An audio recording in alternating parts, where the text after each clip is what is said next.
Nothing. I have doubts if I'm going to post this because I look so bad.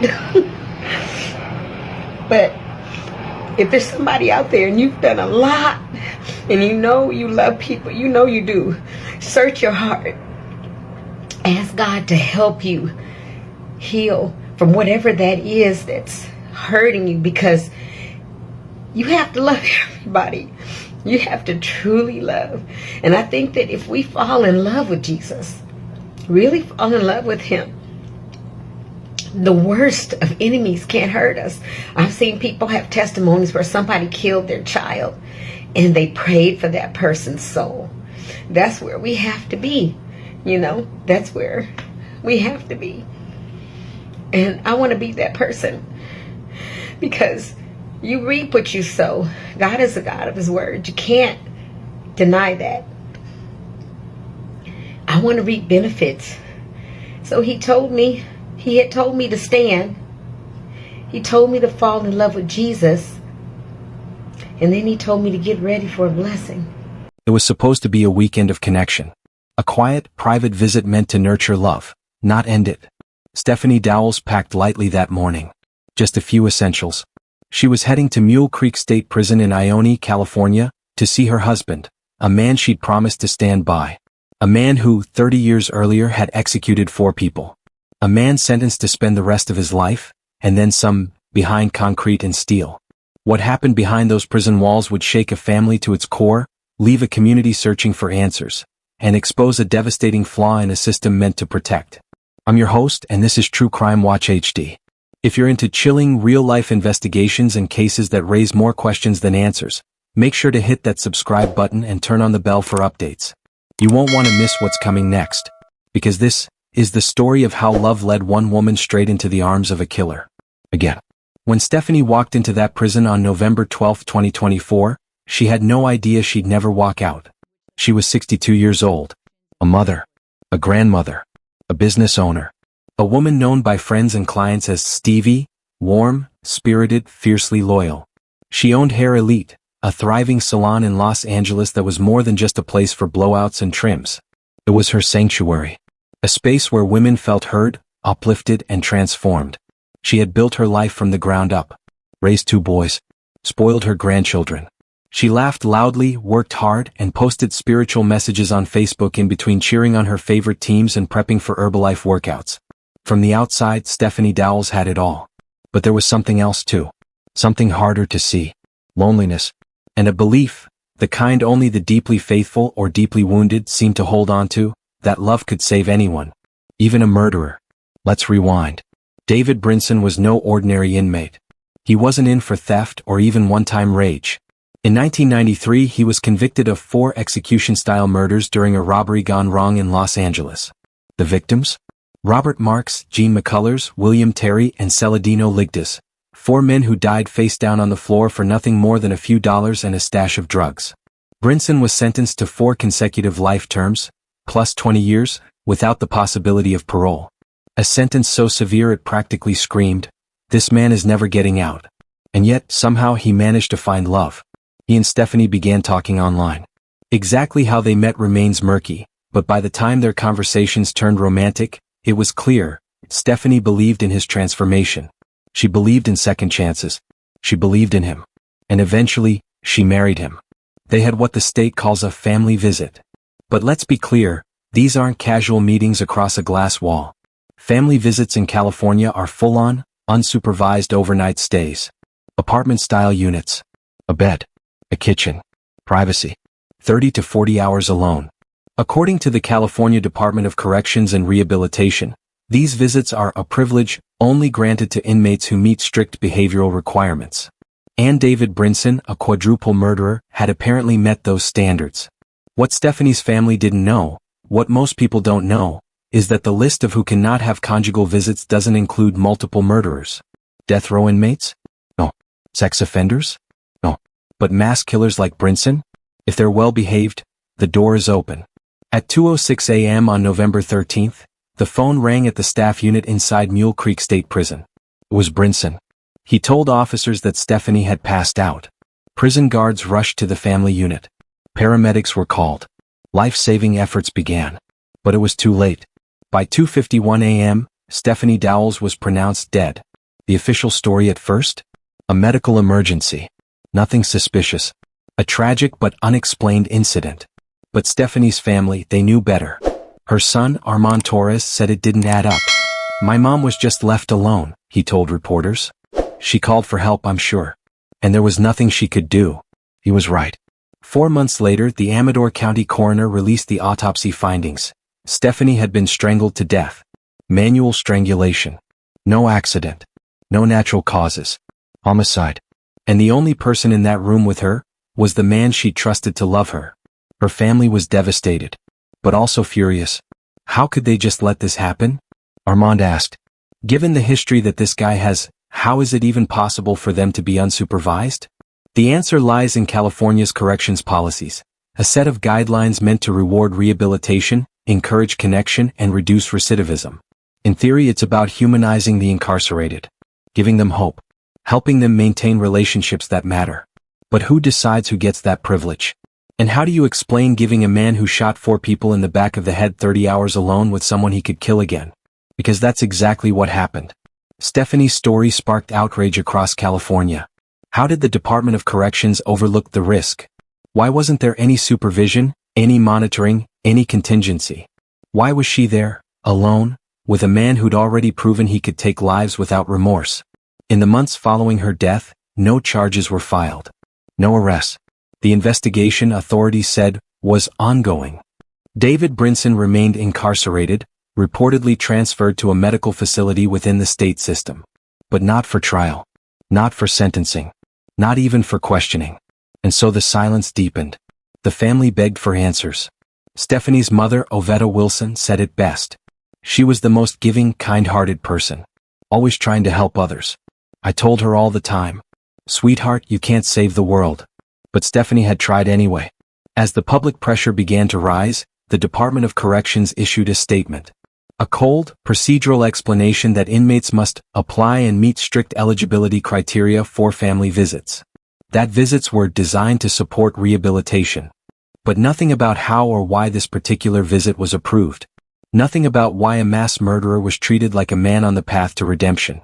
Nothing about how a woman could walk into a prison full of love and hope, and leave in a body bag. And here's the thing. Stephanie Dowells wasn't just another true crime headline. She was a mother. A mentor. A woman who'd spent her life helping others shine, while quietly battling pain of her own. In Facebook videos posted before her death, she spoke openly about heartbreak. About praying for strength. About asking God to help her heal. She wanted peace. She wanted love. She thought she found it with David Brinson. Instead, she found the same darkness that took 4 lives 3 decades ago, and claimed hers as the 5th. And that is just the beginning. Spoke with the victim's family, and they're demanding answers. They want to know why an inmate with such a violent history like this was allowed to have unsupervised visits in the first place.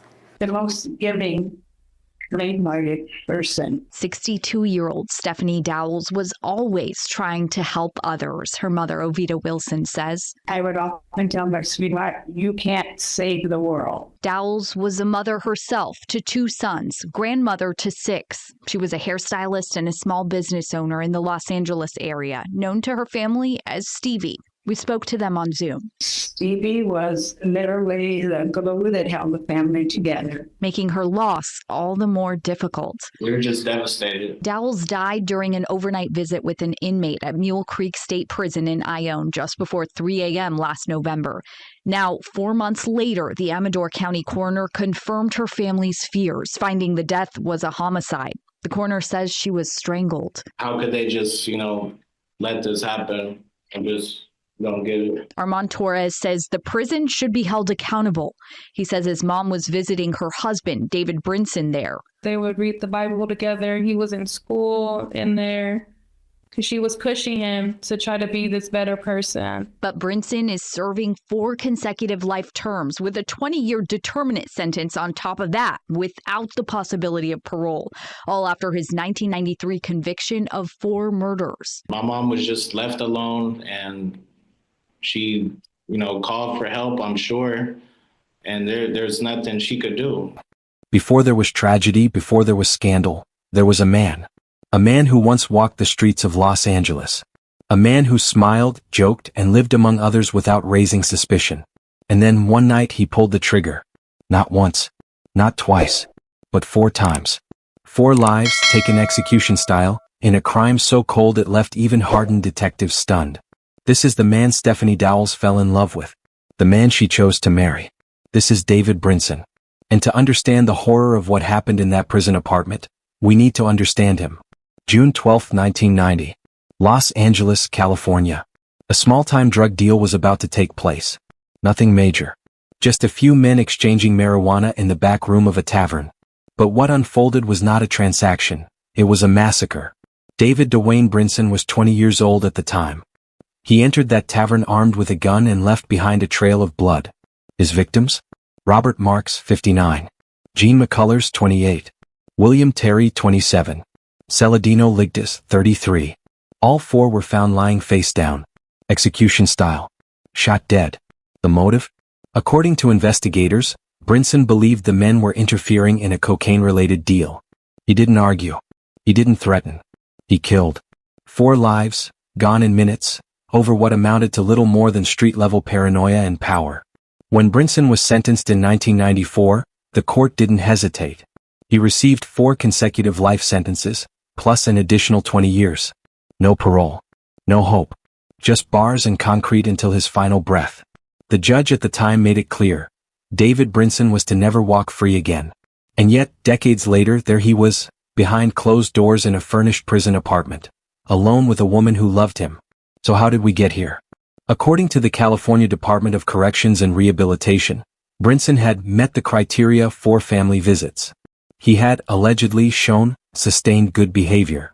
And because he wasn't on death row, wasn't a registered sex offender, and wasn't under disciplinary review, he qualified. The problem? The system wasn't built to evaluate risk. It was built to evaluate behavior.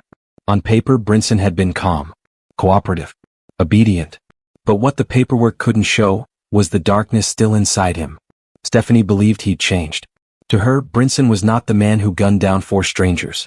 He was the man who read scripture with her, who took college classes in prison, who called her queen in letters, who told her he was working on being a better man, for her.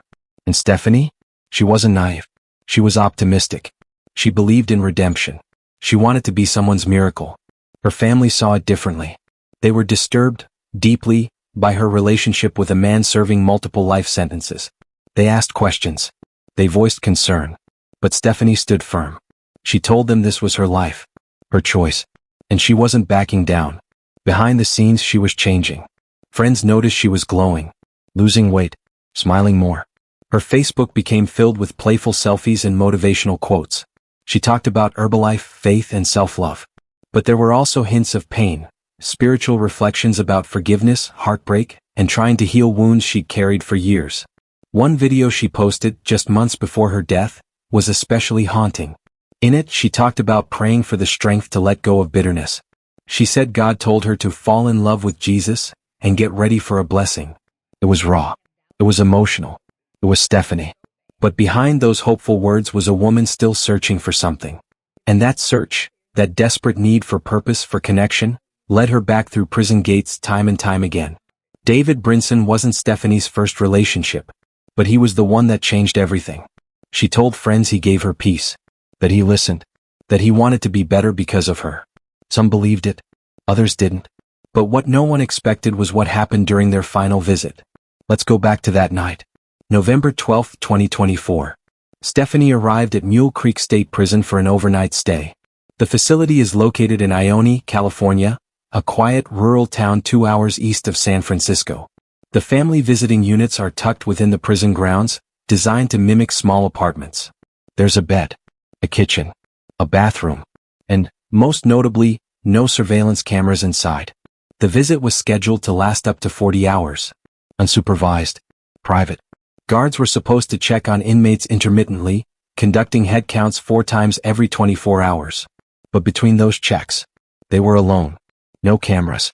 No audio. No eyes. At 2:06 a.m. the prison phone rang. It was Brinson. He told the officer on duty that Stephanie had passed out. He didn't say there was a fight. He didn't scream. He didn't sound panicked. just calm. When officers arrived, they found her unresponsive. They tried to save her. Paramedics took over. But by 2:51 a.m., Stephanie was gone. Brinson said nothing more. He didn't confess. He didn't explain. Just sat silently while the system began its slow, procedural response. For weeks, the cause of death was unclear. The prison called it a medical emergency. But Stephanie's family knew that wasn't right. She was healthy, fit, no history of heart conditions, no signs of illness. Then, for months later, the confirmation came. Strangulation. Manual. Deliberate. Violent. Stephanie hadn't collapsed. She hadn't passed out. She had been murdered. The news hit her family like a second death. Her son, Armand, said what everyone else was thinking. How could they let this happen? And maybe more hauntingly, what was she thinking in her final moments?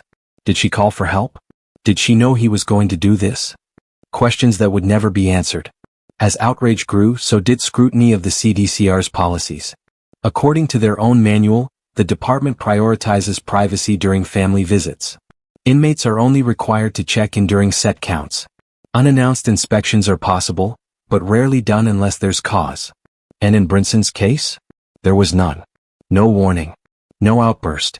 No violations. Just silence. He'd played the part. Followed the rules. Said the right things. And it bought him a 40-hour window of isolation, with a woman who trusted him. And then he killed her. At the time of this recording, David Brinson has not been charged with Stephanie's murder. The Amador County District Attorney says the case is still under investigation. They're awaiting the full corrections report, the completed autopsy, the statements, the timelines, the technicalities. But for Stephanie's family, the delay is a second betrayal. They lost their mother, their grandmother, their friend. And now they're watching her killer live, unpunished. Stephanie's daughter-in-law, Natalie, described their heartbreak in an interview. They read the Bible together. He was in school in there, because she was pushing him to be better. She gave him everything. But Brinson gave her nothing in return. Not love. Not growth. Just silence, and then death. On paper it sounds simple. A woman is murdered. A known violent offender is the only one in the room. The victim's cause of death is manual strangulation. What more do you need? But in the legal system, things rarely move as fast, or as cleanly as they should. The Amador County District Attorney's Office stated that it was waiting for the complete investigation from the California Department of Corrections and Rehabilitation. That includes the final autopsy, full internal prison reports, forensic evidence, and witness interviews, however limited those may be.